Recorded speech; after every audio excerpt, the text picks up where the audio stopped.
Kuma bũrũri ũmenye atĩ kuna Raila Odinga nĩ akuĩte akĩamũkĩra ũrigitani bũrũri-inĩ wa India.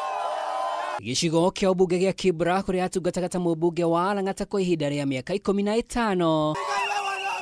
Kĩeha kĩhumbire gĩcigo gĩkĩ na mũthia aikari matua ma kumũrũrũka kũmũcakaya na buona bugĩrĩrio. Siku leo tukasikia rest in peace. Baba Gwambo. Mimi natoka Siaya County. Mimi Mjaluo kama wewe. Mimi ndo sasa tunataka kimpi kwa nani? Tunataka kimpi. Baba ametuacha. Unajua alituambia baba ako hai. Tusikane wasiwasi. Lakini baba tukifika siku ya leo wametuambia baba amekufa. Kudi gĩkĩ gĩkuĩte mathegeta rũri rwa thayũ kĩrũgamirie mĩhang'o yothe barabara-inĩ ya Ngong. Thabarĩ ĩrĩa Raila akoragwo agĩtuma rĩrĩa anĩra matua ma mwanya kĩharo-inĩ gĩa Kamukunji Kibra. Wewe kama mkazi wa Kibra unamkumbuka baba kivipi? Mimi naweza mtambua baba.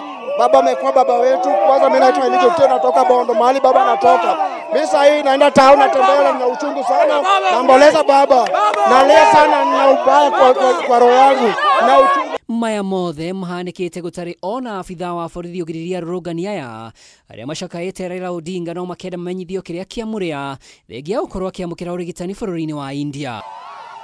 Gĩkundi kĩa mbeũ njĩthĩ ya bunge la Mwananchi Nairobi harĩa Raila Odinga ananyitanĩra onao nĩ mamũcakaĩte. Tuko na huzuni na tuko na furaha ya kwamba yule mtu ambaye amepigania hii nchi ametuacha. Na hiyo ndio kitu ambaye inatupatia sasa sisi kama vijana tuamke. Sababu gani? Sisi kama vijana tusipoamka, hawa viongozi ambaye tumebaki nao ni wale walafi. Hawaelewi shida ya watu wa nchi. Kama wewe ulikuwa unaheshimu Raila Amolo Odinga vile vile, ni jukumu ya kuomboleza na familia yake. Saa hizi saa ya kuongea mambo ya succession politics ya Raila.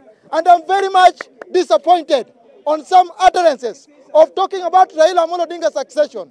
If we are still not there, tunajipanga, bado tuko kwa maombolezo, na wazee wa jamii yetu, wazee wa jamii ya Waluo ndio watatuonyesha mkondo ambao tutapita. Si vijana ambao bado wajui mila na tamaduni zetu. Handũ-inĩ ha Kameme TV rĩtwa rĩakwa nĩ Mwaura wa Ndung'u.